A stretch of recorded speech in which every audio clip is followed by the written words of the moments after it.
So we can start the next session inside this edition, this special edition of TEEM conference.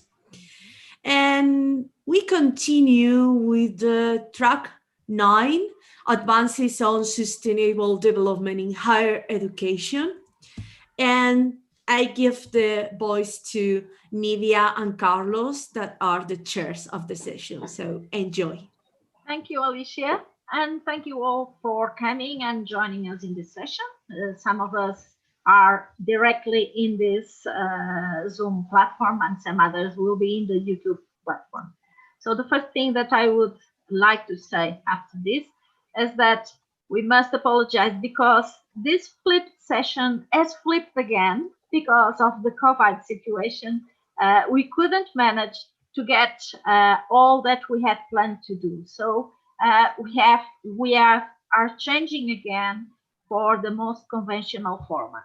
So to explain better what we would like to do is we would like to have some students from the higher education joining us and showing us what's their perspective on how we are trying to teach them sustainable development.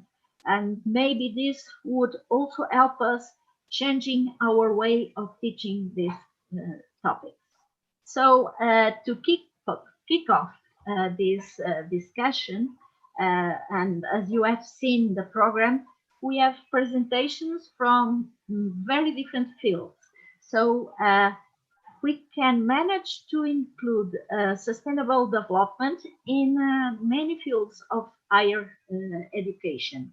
And I would like to start with Svetlana, maybe, to join us and tell us her opinion on how maybe we can have a different approach to teach sustainable development from someone who is coming from a totally different field, which is the one where I'm coming from, which is engineering, and she's coming from the arts, from music. So, Svetlana, thank you for coming, and please. Thank you very much. Good evening for everybody. Thank you for invitation. And let me explain. Yes, I am from very different field from the musical education, but in our field in music, we also need in sustainability. And this approach today is very necessary for us. Let me explain how and why. Because of rapid development of technological progress today, very soon we will meet such problem, such common professions as composer, conductor, performer, soon will be replaced by machines, by the different technological tools. And looking on such problems through the sustainability, we must think about how to keep human capacity to be creative, to create something new firstly, and to be able to appreciate all of these inventions, all this creativeness, because every gadget device that is very fruitful, very productive, will be useless if person will be unable to understand its values, how it is necessary. So in my field, in musical education, we explain our students the core of their profession as a future music teachers. They must not only to teach training performance skills or new knowledge in history and theory of music, but the purpose is aesthetic education, ability to differ the beauty in art and all surrounding environment, ability to be creative, to create something new, and at the same time to keep harmony in relations of people and totally in general in the harmony of all human society. This problem really lay in much more wide field, that is cultural ecology, that's in very close relations to sustainable approach as it and it's the main purpose, but our purpose of musical education and more widely in art education lay in this field and in close relations. So sustainability for us, not only for musicians, not only for art education, but more widely for all the field of humanity. One is very necessary, unique for us, but necessary trend. Yes, thank you. Yesterday I was watching to the news, and there was something that piqued my attention, which was there was a translation of the COVID sequence into music, and it seems that it is a kind of harmonious. So it seems that you can link, in fact, the arts with technology and even with health and other conditions. So this is interesting, and it, of course, is something horizontal to many fields, and sustainable development, of course, is there. So this is, in fact, interesting. Um, Changing a little bit, or passing to maybe a way of linking this to more technological field, I would ask the same question to Shamila, because her work is about the digital games for environmental sustainability, and also the music is part of, or maybe a part of the games. So, Shamila, can you please add something on your work and all, and on the connection of this music, arts, sustainable development? Yeah, good morning. Thank you very much. Thank you very much for giving me this opportunity. I really enjoyed writing this short paper for this conference because it was I was trying to bring all the results and findings from my 3 studies into this one conference paper. Mm, Actually, I did 3 studies, one in the undergraduate class in Purdue University and 2 in a high school in India, using the same game called Inner Cities. So that was designed for teaching environmental sustainability education. And I found that the age group of 17 to 21, it had the same influence. And what I looked at was not just cognitive knowledge that we can give through lectures or through videos, but I was trying to see whether the game was effective in producing attitudinal learning. That does not only provide cognitive knowledge, but at the same time affect emotions of players, and also make them perform behaviors in their daily lives, which is environmentally sustainable, that is produce pro-environmental behaviors. And I found that it was very effective. The 3 studies were mixed method studies. So both my quantitative results and my qualitative results showed that the game was effective.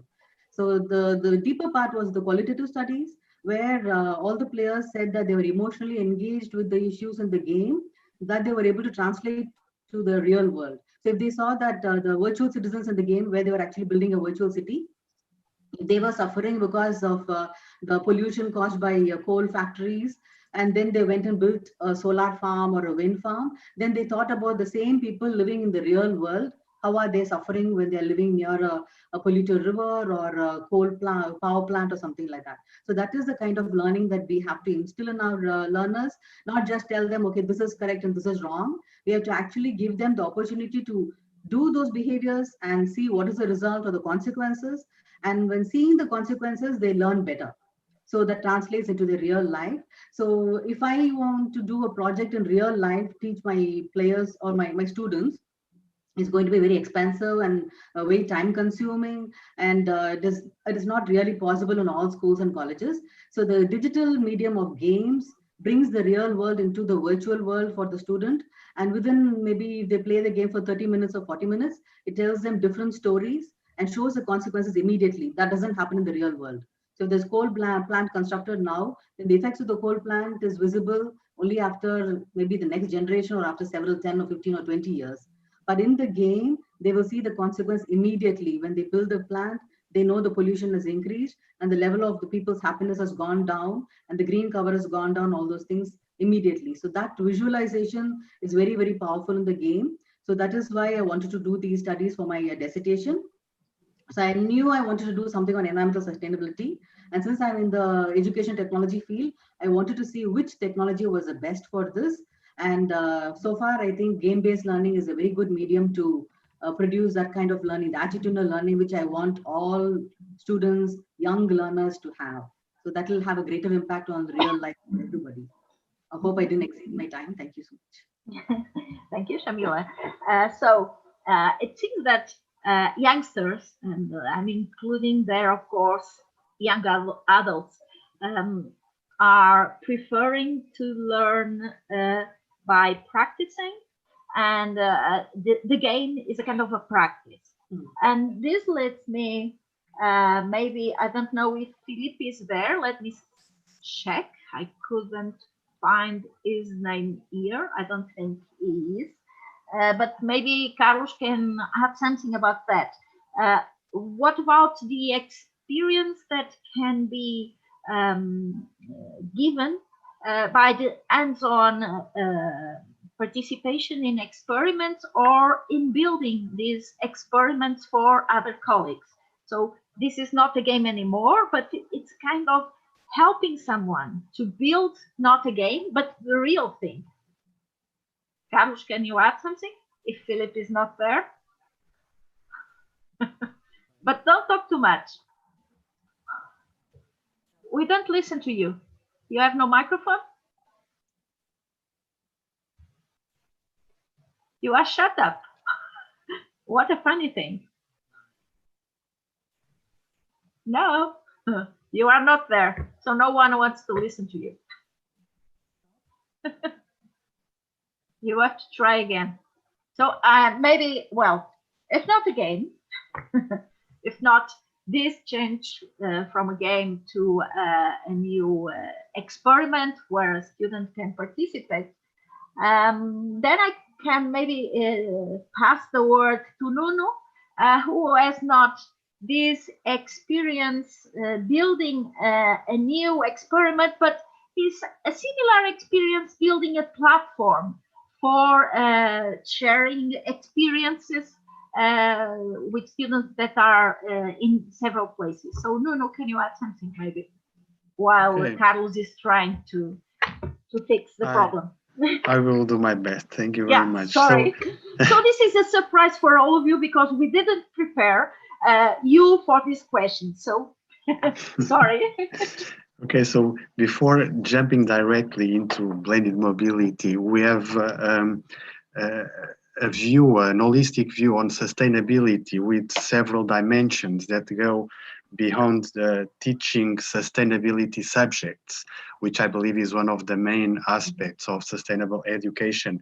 But besides this dimension, there are other very important aspects of higher education and education in general that have to do with sustainable education, like the efficiency of the teaching process. If we can teach using the same resources and give the students more competencies, then we will be in a more sustainable way than the other way around. Access to content is also a critical issue, and we have seen this mainly since March, when we suddenly had to move to online teaching, and suddenly we start realizing that some of our students were in fact being separated from the rest because they live in regions where internet access is very poor. Students that do not have sufficiently fast computers to attend the classes and to have the video connected, the audio. So this is really a digital divide that is separating part of our students that most probably we were not aware of before this sudden situation that is impacting our lives now. So access to content, access to didactical resources, access to the teaching activities is also very important, in a very important dimension of sustainable education. Another one for sure is equity and equal opportunities and inclusiveness, which we are also addressing here at IPP, at the Polytechnic of Porto, and at the European University that we are running right now. And the last but not the least, mobility. Mobility is also a crucial aspect of sustainable education because of the carbon footprint, because if you want to have international mobility, you have to travel either by car or by train, or most frequently by plane, and this has impact on the environment. And what we are proposing in this paper, and what we are in fact starting to work at the European level with the European University. And now going directly to answer Nydia's question, is one discourse of blended mobility, where we have students working in an international team, multicultural teams. We have students from IT working with students from arts, from digital art, students from management, all working to solve a challenge for a company.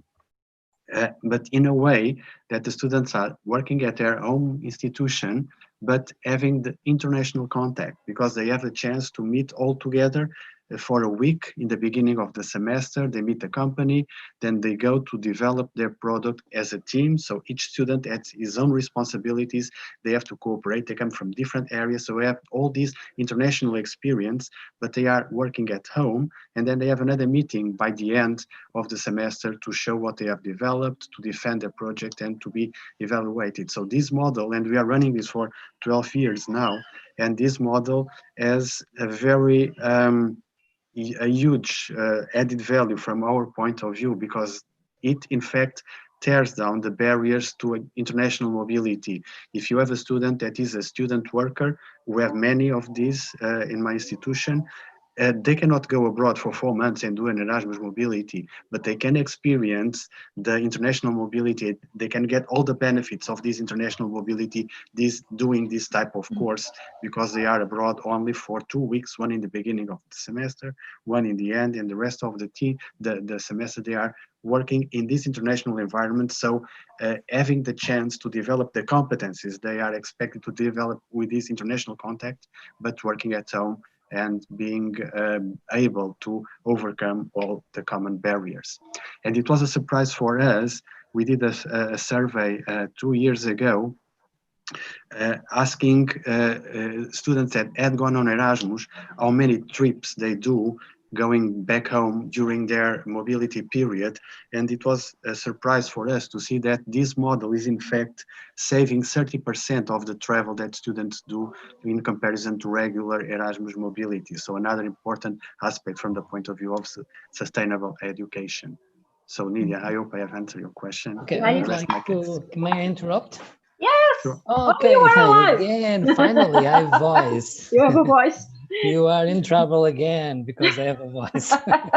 Okay, I would like to suggest the next speaker would be can be the Sudette Denavi, because some of points that also addressed by the Nuno Escudeiro were also addressed by Sude. So I think it's a very good idea to pass the word to Sudette Denavi. Okay, Sude, please. Thank you very much.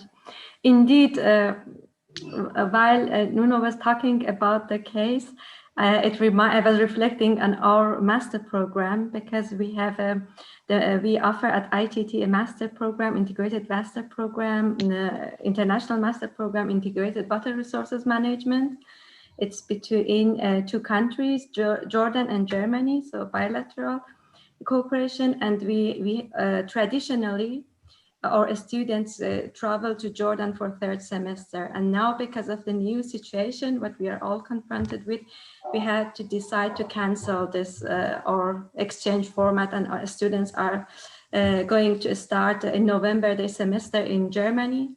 And we have to think of very different ways of how keep it still international, how still have our partners in Jordan involved. And so it's an emerging topic, and such form of platforms are really needed.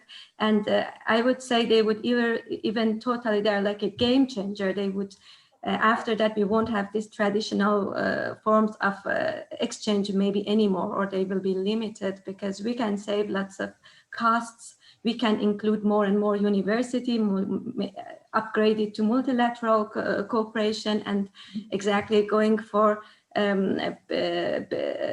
sharing this benefit and bringing equality in the sense of higher quality education to more and more universities. Thank you, Sude. I think you are touching one point that is important, that is equity, inclusiveness, and sometimes this type of education by using informatics is a little bit highlighting some difficulties, because there are really many difficulties arising from for those that are not living in places where internet is available or where the computers are working properly.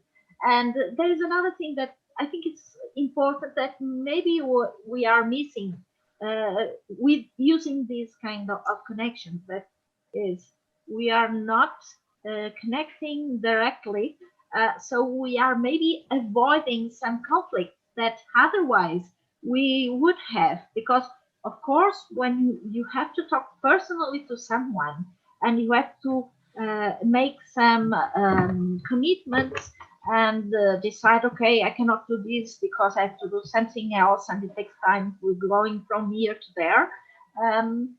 So you are not dealing with such kind of problems. So this may later make come out some bigger problems. So the social questions rising from how to connect to other people, how can I get to a compromise with someone else, maybe is growing and is getting these guys, because we are behind our computers. So you are not in front of me, so I cannot punch you directly. I can use some words, but it's not the same thing. So you don't have exactly the same feeling than if you were alive discussing with your colleagues.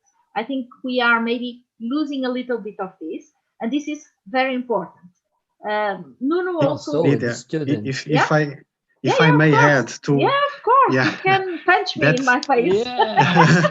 No, Finally, we have discussion. I just want to agree with you. In fact, one of the strong points of this blended mobility model is that you get the benefit from being at your own place, doing this international contact, but exactly, you do not lose what us humans need, which is a physical contact. You cannot gain trust and commitment without this physical contact. So it's incredibly different if you have a student working online for the full semester, or if you have this same student working online for the full semester after being 1 week with his mates physically.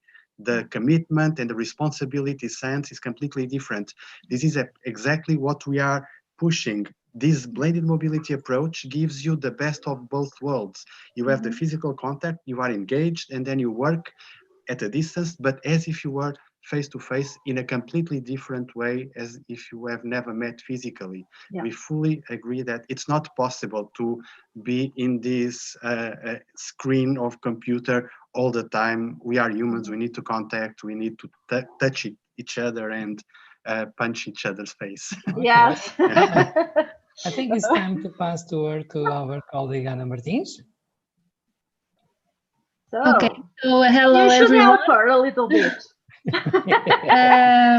Continuing the debate, recently I have a colleague that also have some difficulties because of that, because they try to invite some people to go out with him, and they firstly say yes, it's great, but then nothing happens. And it's difficult. I think that really technology make us to lose some compromise and lose some responsibility. We say yes, but... So let's see, will the technology make us more connected? More, is for approaching people or to apart people? Ana Martins.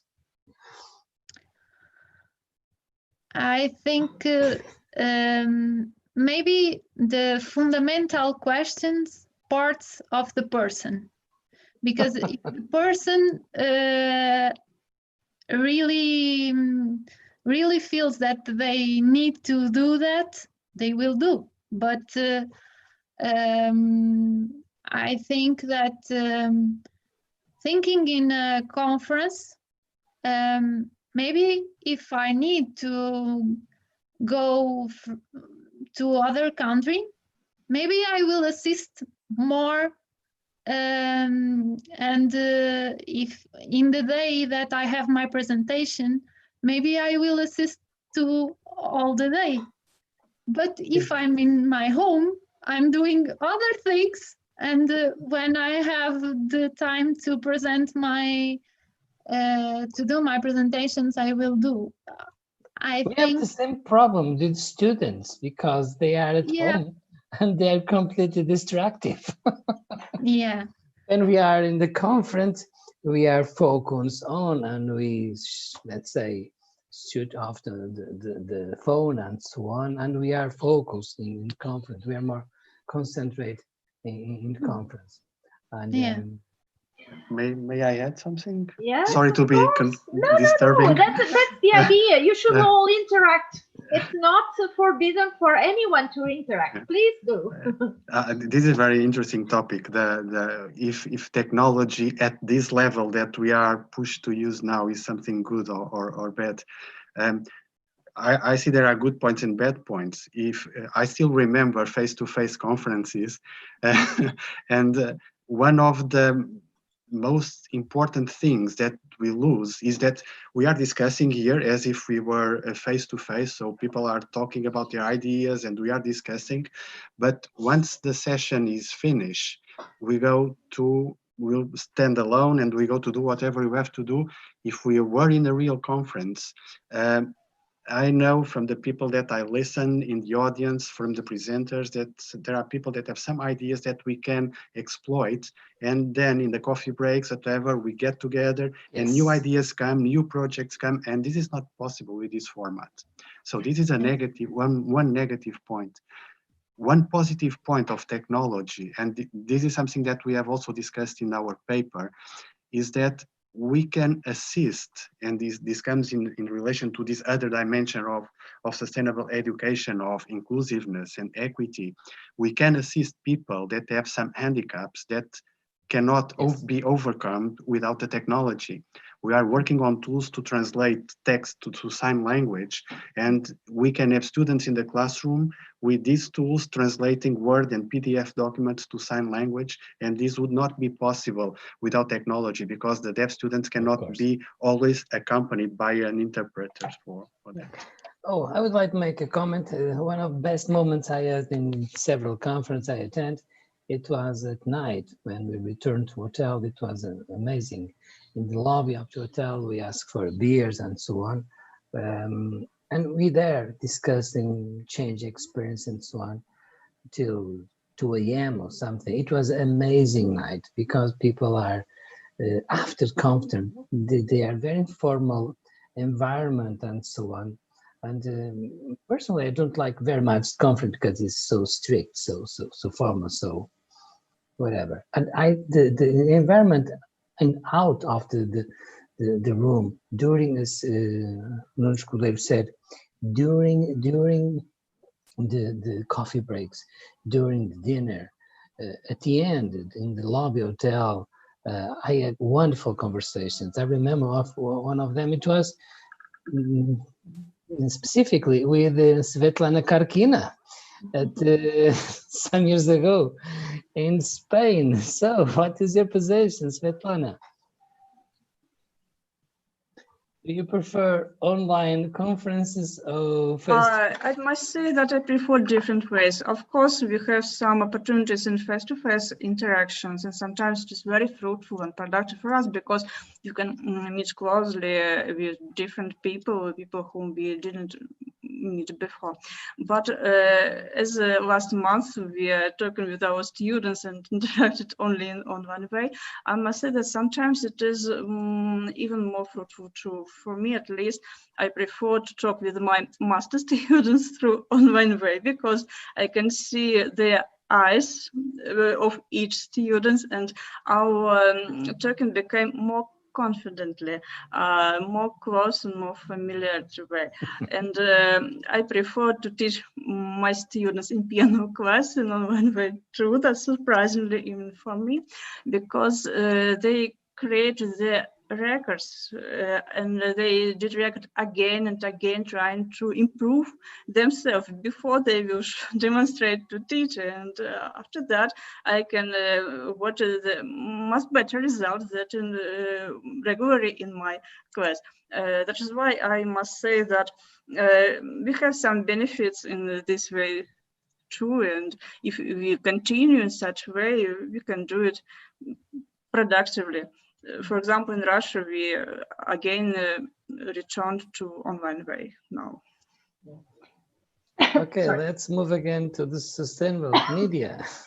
So I was going to make a point, that is, we are noticing a different feeling because our students are not obliged to have their camera on. So we are losing the connection to our students. And I'm not teaching right now. I'm on sabbatical leave, so this means that I have not this problem, because all the work that I have with my students are going on the usual way. So we have meetings and so on.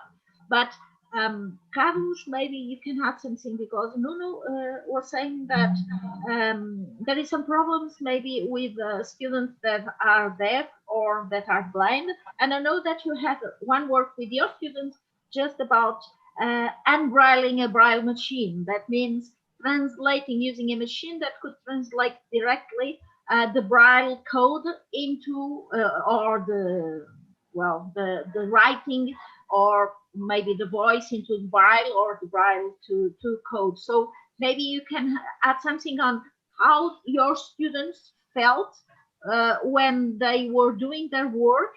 And this is, of course, your perspective, not their perspective. What we would like is their perspective, and that's what we couldn't do this year. But next year, it's a promise. We will do that. Okay, the thing was something like that. It was surprisingly for me, because it was completely out of the box. So I have a problem. The problem it was to make the automation of a given machine. We have three parts. One of them it was electrical, electromechanical, electronics, and PC application. We have three parts, three projects, three partial projects, and in the end they should be, let's say, put together in the final project. And think is they are three different students from the same course, from electronics and electricity and electronics, and they fail to put everything together. And when everything goes wrong, they still discussing, not searching about the reasons of the way why this is not working.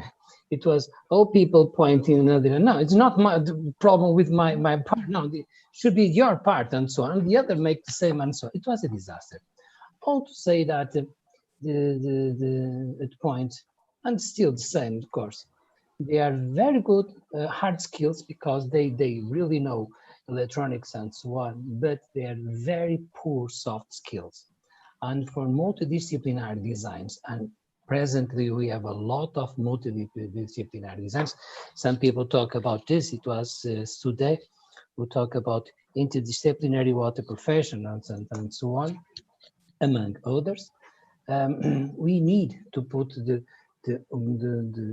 several parts of the design working in the final project. And what we are missing, soft skills.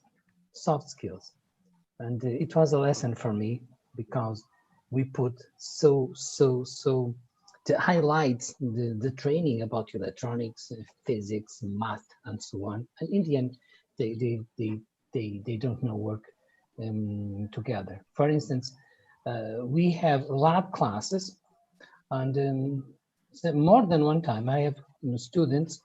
They develop the work in group of 2 or 3 people, okay, and they simply give up. Said my colleague doesn't make their part.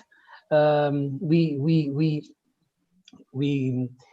arrange that I will develop this, and she would make another part of the work, and he failed. So I prefer, Professor, if you don't mind, I prefer be my own group. I prefer to working alone without the others. Okay, this kind of situation resolved the problem of the student, but still they are not developing soft skills. And this takes me back Yes. to Shamila about the games. No, sorry to interrupt you, but do you think that with a game maybe you could create some development of this empathy and conflict solving? Good question. It's a tricky question, maybe. Go ahead, Samir.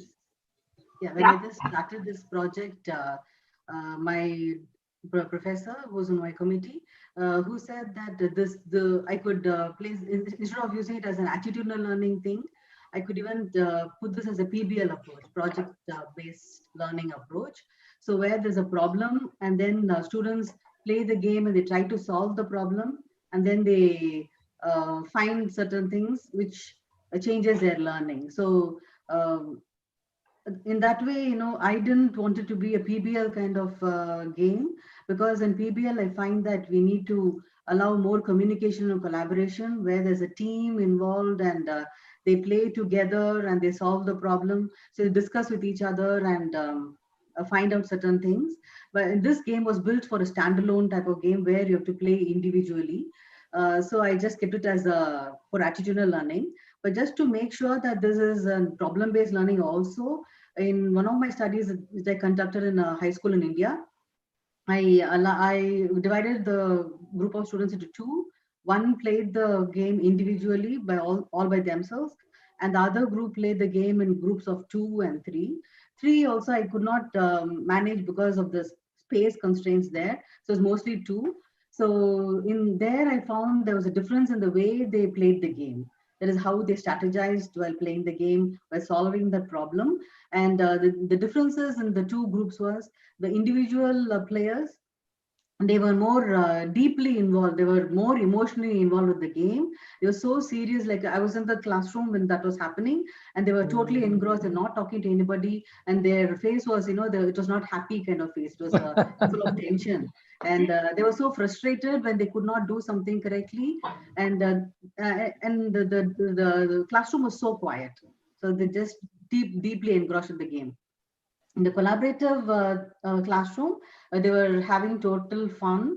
There was so much noise in the class, and their computer teacher had to say, now not so much noise. So she had to control the class. There's so much fun in the class, but the attitudinal learning was the same in both the groups. Yes. So the collaborative game players, they were also solving a problem, but while solving the problem, they were discussing with each other, oh, can we do this? Can we do that? And then they were able to take a decision. And then they enacted it in the game. And when they found that it worked, they both were very happy. They used to, do this hi-fi and all those things. And when something didn't work, immediately they said, okay, let's change it. So if they built a coal power plant in the wrong place, they would demolish it and then they change it to another place, or they would add some more parks and forests near this place to balance the environment. So this discussion helped them really. So I think it's the game is a problem-solving exercise. So it will be a PBL for problem-based learning kind of environment. But when they are in teams, it works much better.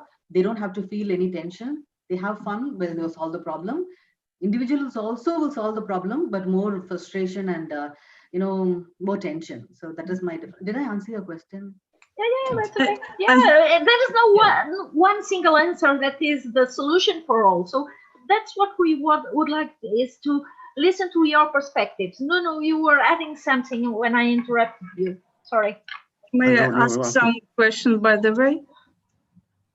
Yes, I think. May I ask some question by the way?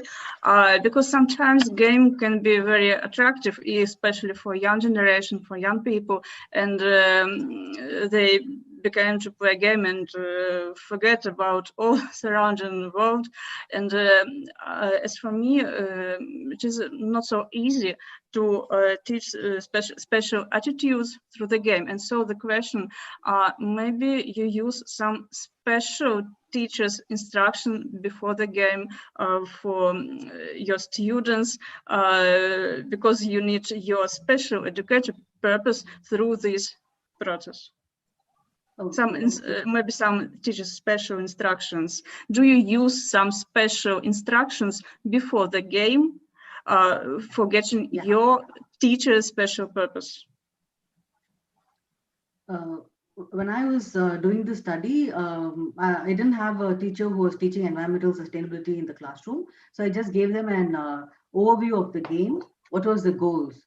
So in especially in India, the environmental studies is a required subject. From grade 3 to grade 5, it is a separate subject. So when I was in India, I should teach that in a middle school. So it is a dedicated subject. We have a test and all those things. I think it is once in a week. It was a dedicated subject. After grade 5, it is integrated into other subjects in indirect ways, and the teachers are supposed to teach it. So this was not the first time they are learning about environmental sustainability. They've been learning from grade 3. So before the game, I told them that you've been studying about environmental sustainability. You know what is right and what is wrong. In this game, you are going to be building a virtual city where there are people. You're going to build houses for them, recreation, offices, and also you have to put parks and forests to have green cover.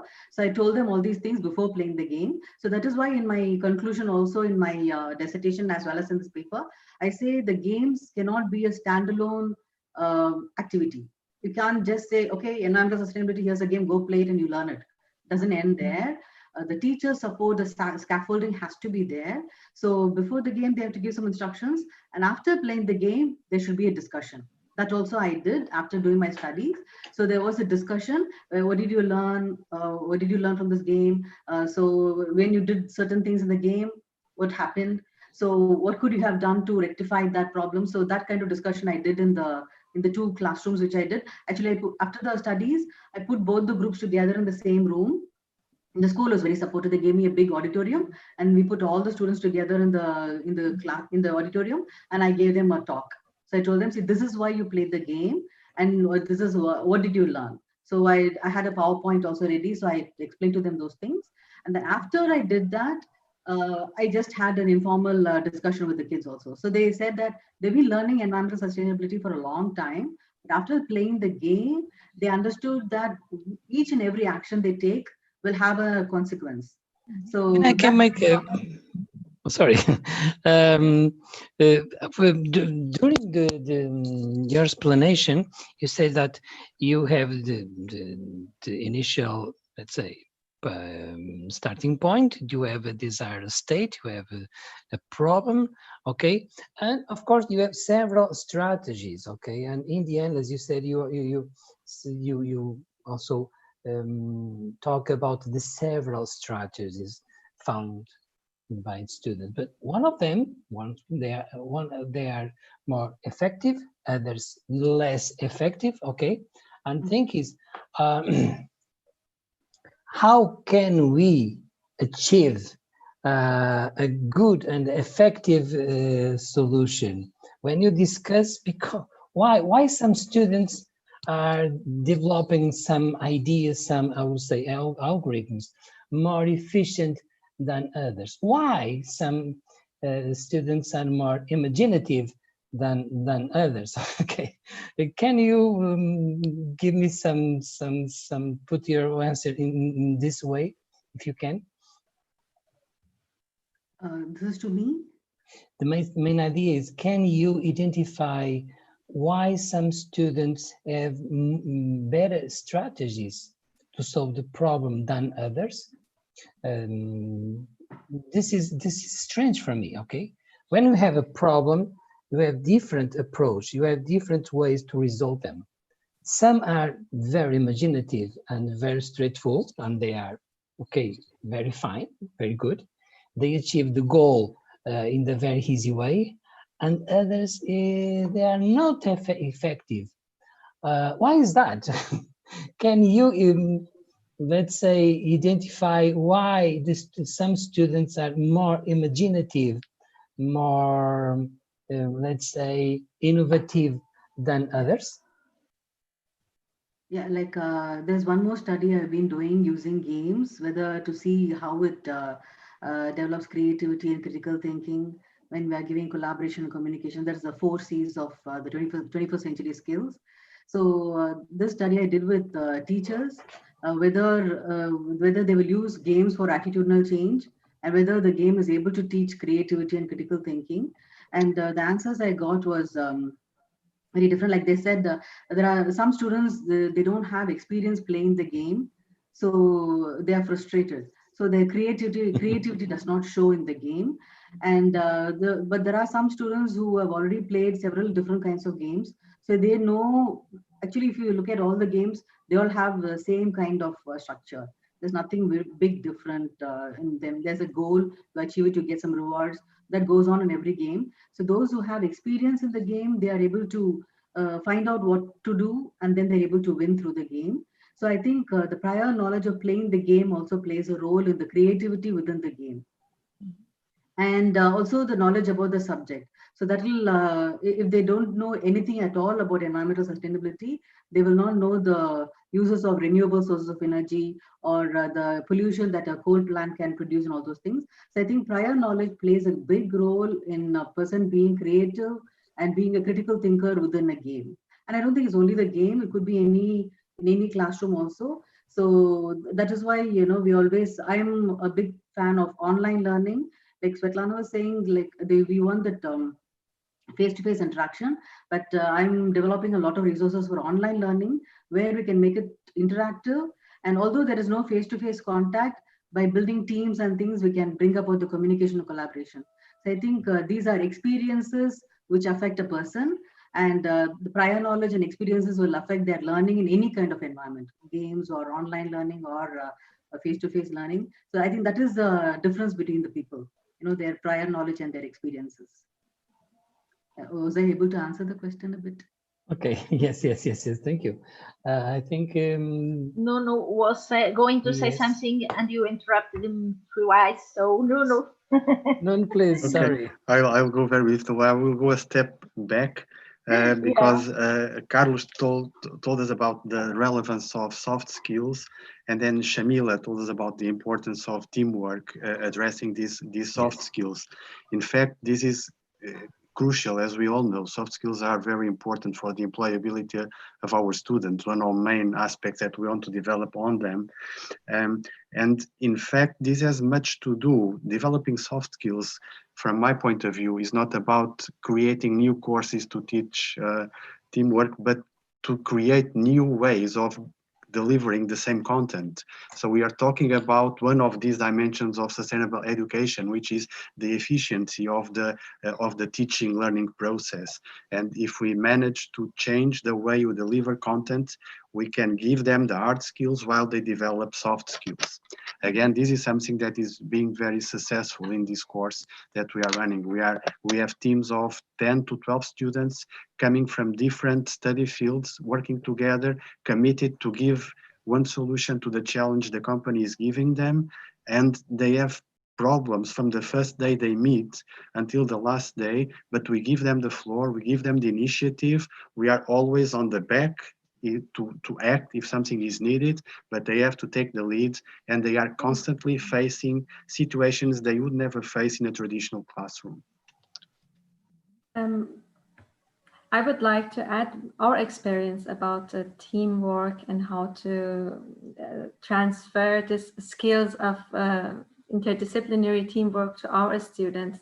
So the way we design the classes, the batches, so on one hand, we choose students from different cultural backgrounds, so quite diverse from different countries.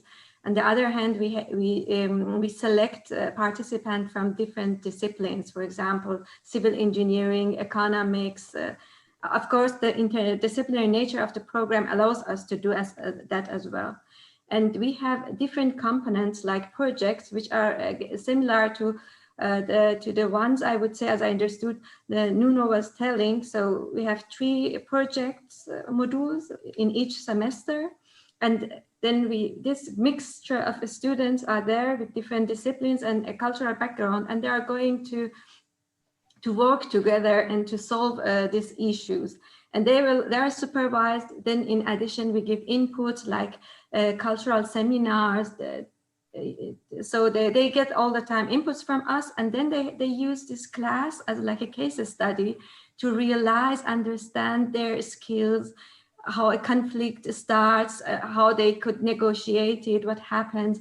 And it's quite so to observe how they start at the beginning of the 2 years and how they develop these skills throughout the program.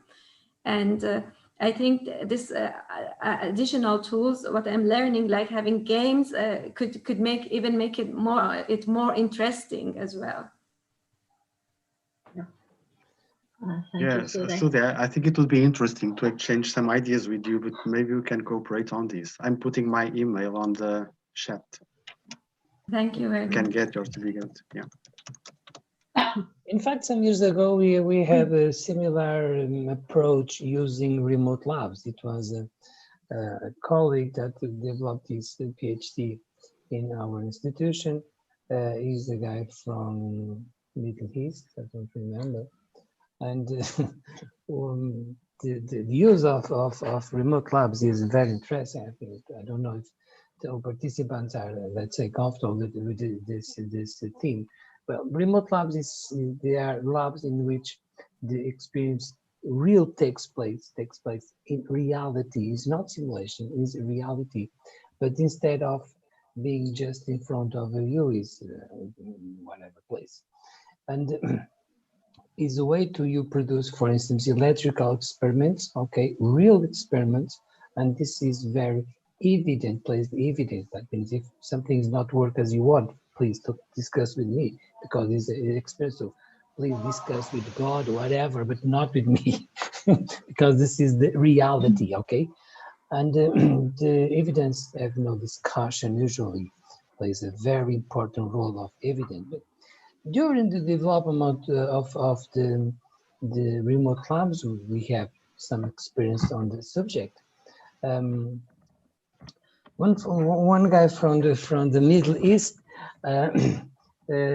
developed well, something related to it, and during this PhD, they asked them what will be the social, let's say, importance of the labs for the construction of the future. How the remote labs, because they will access for several people from different countries, okay, and sometimes their countries they are fighting and so on, but not the students, okay. The students are sharing the same platform. How important could be the remote labs in order to be, let's say, a tool to be more peaceful, to generate more peace among the society? It was a very interesting question, and in this session we address again this issue. Thank you.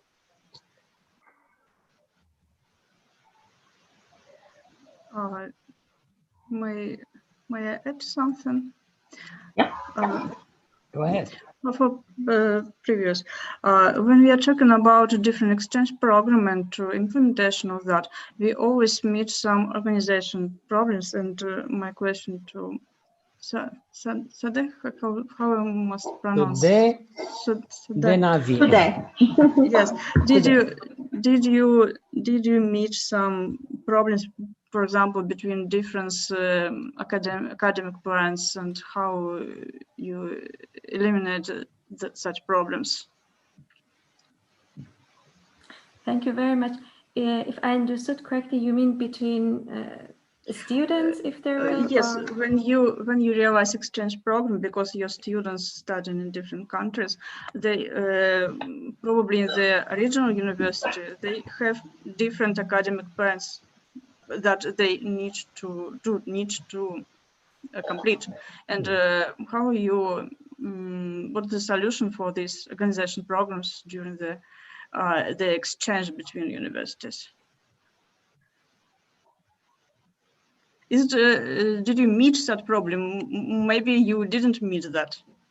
Yes, I think so. When we talk about this intercultural or cultural differences, we have different sort of we have experienced different sort of problems. I would say it is on one hand is among students, so a diverse group. At the same time, it's more complicated it needs more moderation, to get it through the courses, and at program level as well, we have had a very interesting and journey with ups and downs with our partners. For example, in Jordan, because we have, as universities, we have very different cultural background as well. Our academic culture is different, and to be able to run a collaboration with so much differences, it needs lots of flexibility. It needs lots of negotiations. It needs, I would say, people who are really have like this ambitious, or they're willing that happens. There are really people with big spirits behind the program that goes through, because any point could be a source of misunderstanding. Even from administrative perspective, we have two very different examination regulations. When we talk about a joint degree, for example, we need to somehow combine these two very different examination regulations to get to a single one. And you can imagine how much time it needs. And in this program, indeed, it's running more than 10 years now. It's since 2007, first batch started. And we have been through many different forms of double degree, joint degree, now exchange semester. And I think, and we are very proud to say that we have been able to continue and become, sustainable in a way, so independent in running this program. Thank you. May I join something? I think yes, we have been discussing and focusing a lot on education, and we haven't discussed so much about how to evaluate the results of this education. Is it really needed, and is it really important to have a formal evaluation, or should we, at least for this kind of matters that are linked to sustainable development, do you think that maybe we could leave it a little bit more flexible, not so standard evaluation? Because when we are going through all these problems with education, online education, we are feeling that we lose some confidence. At least in Portugal, we feel a little bit like that, because students are always trying to find a way of hiding their responsibility, and so maybe we shouldn't be so strict in doing a kind of evaluation that is a formal evaluation, and we should find different ways of evaluating this kind of knowledge that they should have acquired. The question is for anyone. Anyone, all of us, because all of us are teaching, and all of us are facing this kind of problem. When you talk about evaluation, I start to think about the work of Ana Martins, the evaluation of the ways and how the effectiveness about the sustainability. Generically talking about the exams and the way they occur. The question is, do we need to have a grade? Maybe to make it short, do we need to have a grade for sustainable development knowledge, or should we do it differently? Well, from my point of view, we need grades. The students must have a grade, but I think that the question or the solution, or one possible solution, is not the grade exactly, not the way we assess students, whether with exams, with works, but with making the students understand that the responsibility is on their side, their future is on their hands. So no matter how we evaluate them, no matter what type of grades we have, if they take it seriously, they will do it. That's the main point from my point. It was the point of view of Shamil. In fact, it was the main concern, past the notions of sustainability to students more than the results in terms of grades, I think. Is your time, Shamila? What do you think about this issue? Anna is very quiet. Yeah, yes, Anna, you are quiet. I have a section of for assessment in my paper. So I have actually cited an author called Haraway, who says that in things like environment, I'm talking specifically about environmental sustainability, but I think this can apply to other fields as well. So here, when we are talking about environmental sustainability, it is not the accumulation of cognitive knowledge. It is actually about the attitudes and beliefs that have changed. So I feel that giving a quiz or a exam will not actually change the attitudes of the students. They might show very well, like they've learned all these things. They might get full points, but actually their attitudes and beliefs wouldn't have changed. And it is very difficult for the teacher to assess that. So in my paper also, I say in the conclusion that using there's an attitudinal learning instrument which I've used in my studies, and the survey based on theory of plant behavior.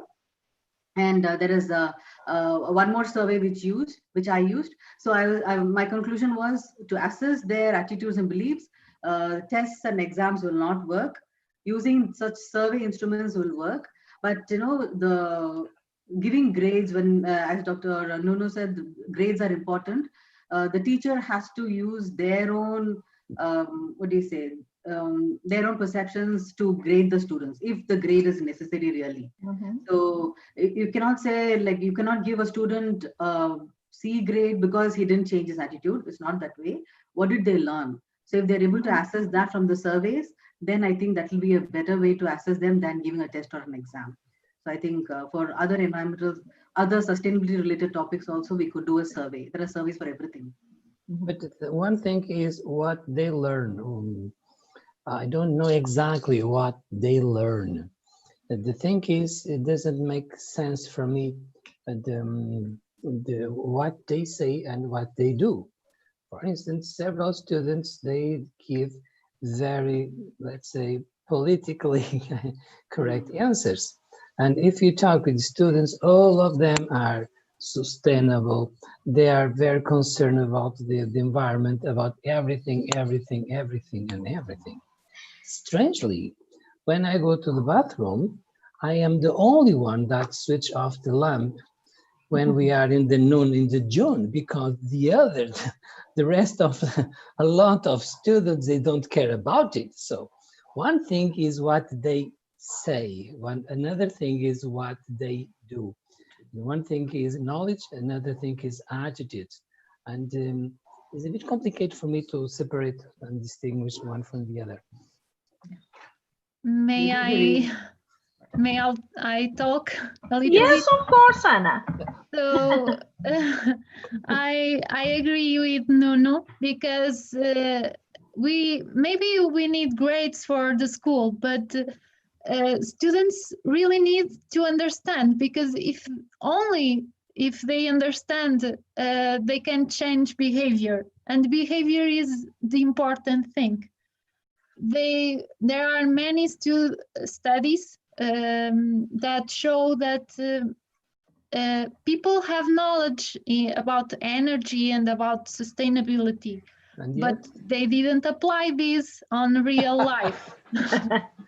So I think that it's really great, like Shamila said, to ask for the students what they learn, and show the consequences of the attitudes in the game, because I think this is important to make them understand that don't turn off the lights or don't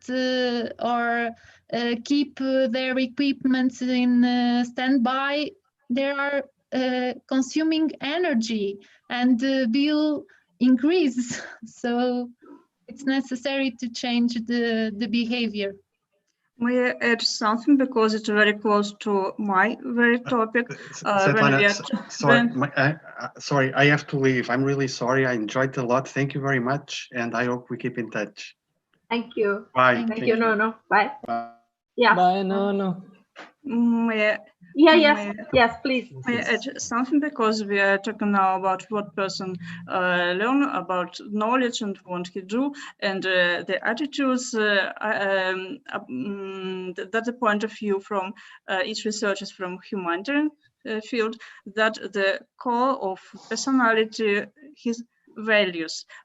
Values is the core for the background, for the attitudes, and for the activity. That is why I am and my colleagues need to talk about values, how we create that, and that is really the responsibility of music and art education in general. Why we include such subjects as music and art in school, and why we must educate our students, our young generation. We teach them values, ability to appreciate things in all surrounding environments, understand values for humans, for persons, for humans, and for all the society, for keeping harmony in relations, for keeping harmony in all over the world.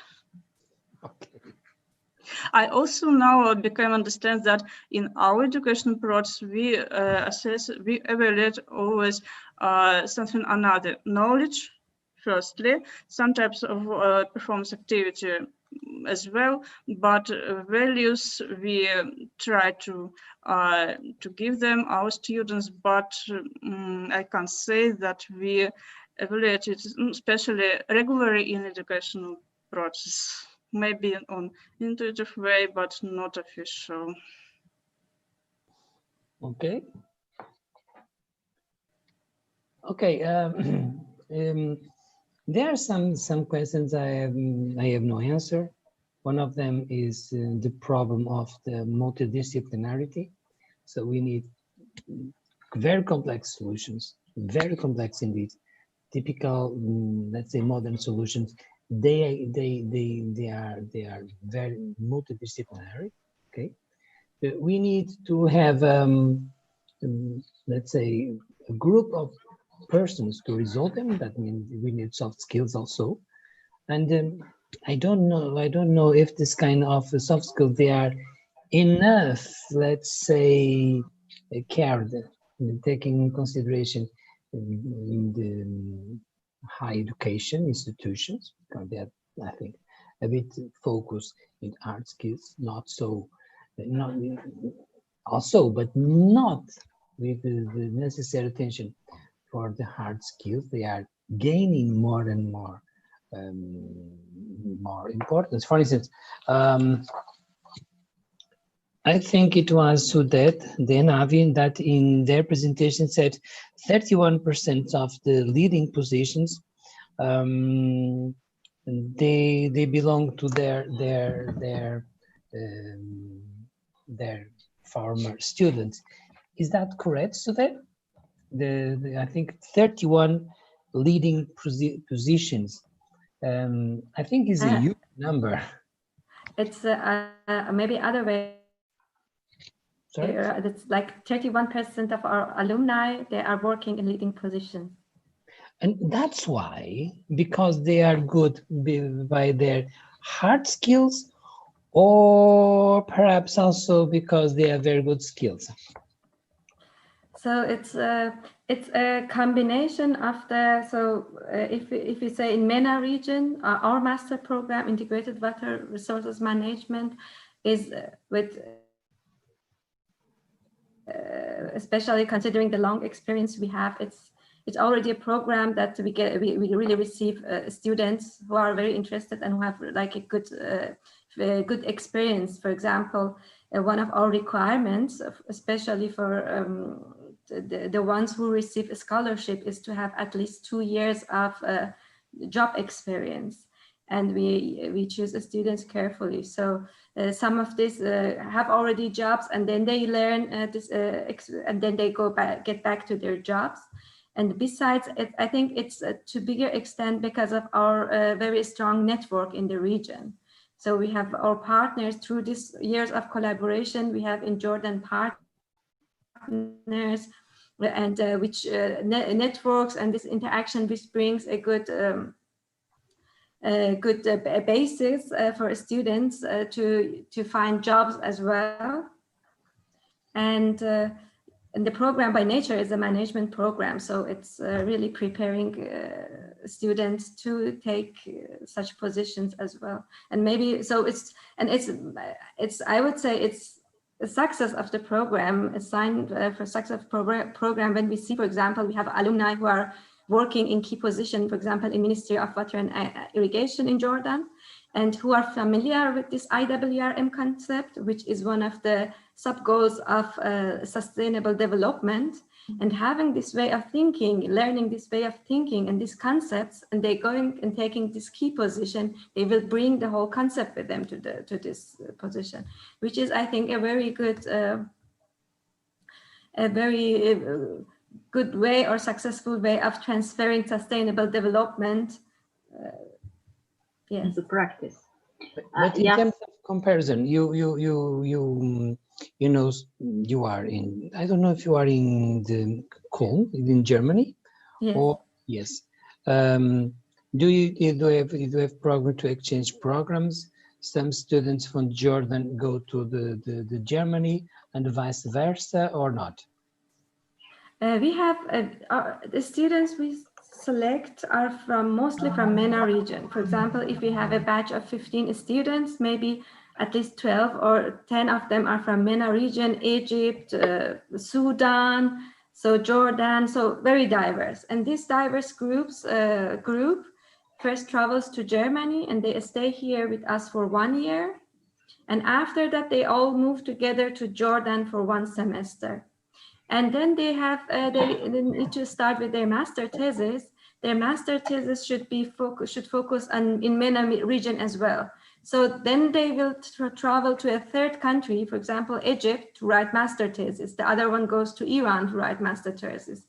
So they have the chance to be mobile in different cultures, and especially to learn this bilateral MENA region, Germany culture, and learn this intercultural skills as well to later on to work for in international context or for development, international development context.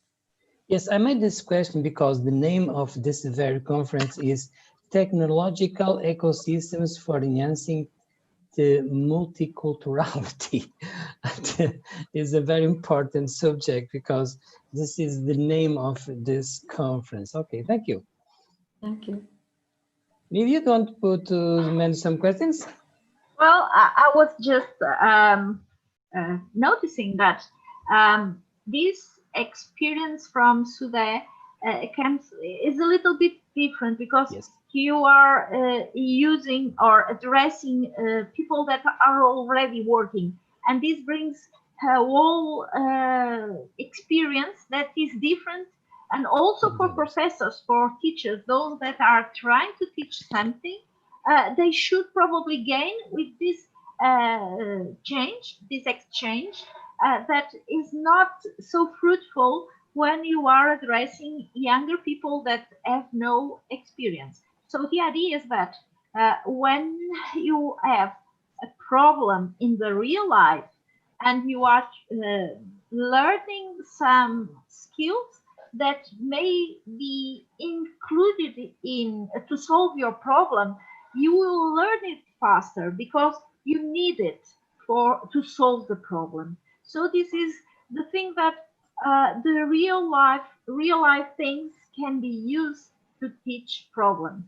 It's not just because one small kid like Greta is saying, okay, save the world, because we have a lot of problems that all the other kids will help solve the problem of the world, because in fact, as Anna was saying, and all of us have been saying, this attitude must be cultivated for a very long time, and we must be open to change our way or our attitudes to whatever we need to do in all aspects of our life, be it at home or be it in our workplaces. So we must be conscious everywhere, not just in the workplace or not just at school. So we have only one way, we should only have one way of behaving. And this is a little bit difficult, as I think it was Shamila that was saying, that sometimes students can answer properly to a question, but then they behave totally different in the real life. So this is not what we want when we teach something linked to sustainable development. We really want people to behave different and get a different attitude than the attitude they had at the beginning. So this takes a long time. It's not instantaneous, because if you change it like that, you will not change at all.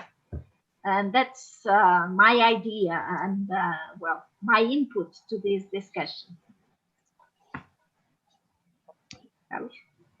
Yes, in fact, I remember some years ago we have a paper in which we say that sustainable what is in short. Sustainable is, and we decide to put sustainable is an attitude. Yeah. Is an attitude. And think is very, very difficult to change the attitudes of persons. For instance, Anna Martins is made a wonderful job, because he's tried to separate young generations, older generations, and in terms of awareness. But yeah. I will say exactly. I will say exactly that, because my results said that senior people or people between 42 and 70 perform better than others, excluded on behavior, but the difference is a little bit. So and they perform better on attitude and on knowledge also. So it's a process.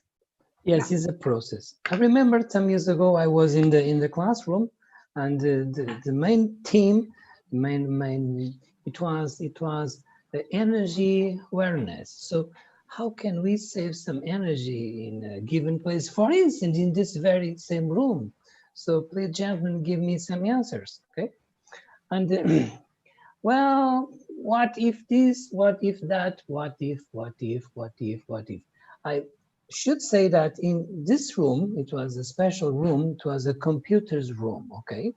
They have some tables in the middle, and around the class, you have, let's say, something like 15, 20 computers. And I thought, well, try a different approach, try to see what happens in this environment, in this classroom, in this class. And do you imagine that no one of them noticed that all screens for 20 computers and so on, they are not switched off. They are not in the they are completely alive. So when people leave the room, they switch off only the desktop, and the screen remains at 100% of the power. 20 screens, they are consumers the huge amount of energy, and it was the first class at the day. So the screens, they remain turned on during at least the whole night. I'll say that the people is not aware. They don't see around. Something that is concerning for me is that the young generation, they are focused only in their phone. They don't see nothing around 10 meters or 20, just phone, just phone, just phone. So they are completely aware about the world. And another thing that we can think is like at the university, young people think it's the university that pays, so I don't care. Yeah. Well, it's another issue. Public buildings is a mess to control them. Public buildings, hospitals, city halls, Yeah. university is a mess because the users, they have very strange behaviors, and also because the managers don't understand sometimes nothing about it. For instance, for university and so on, the most important thing is the consumption by the computers. Okay, they have several studies that show that the most important is not light, the air condition and so on. Inside the universities, we must care about the number of computers. I have a question on Anna. We are 2 minutes from the finish, so but please do. I was just thinking, is it possible to say then if we give knowledge to one generation, so they get this knowledge and they have knowledge, and then we would see the behavioral change in the next generation after, and even if they are not anymore aware of this knowledge, but they do it. The studies say that if we teach children, it's better because they don't have a constructed habit, so they can change. If they learn in the early age, they can learn how to act correctly, and they will keep these habits for the entire life. So it's really recommended that we teach children. Thank you. When children from the young age can be in special environments such as musical or art schools, they can see beautiful pictures on the walls. They listen to classical music. They learn how to do it from the very early age, how to keep environment where they live. Yes, they are like sponges, but when they get to the university, I think they change. Not all of them. Not all of them. Not all of them, fortunately, but I think, in fact, it's very important to teach from the very early age, but not forget that we need to remind elder students that their behavior is important. Their attitudes shouldn't change for the worse. They should change for the better. And sometimes that doesn't happen. Okay. So just to finish, last minute, I don't know if you want to say something to close, because I've been asked by Samuel to close the session on time, but 1 minute, it will not make so much difference. So if you want to say something, say fast. So I'd like to ask you, Nadia, do we have a fantastic session or what?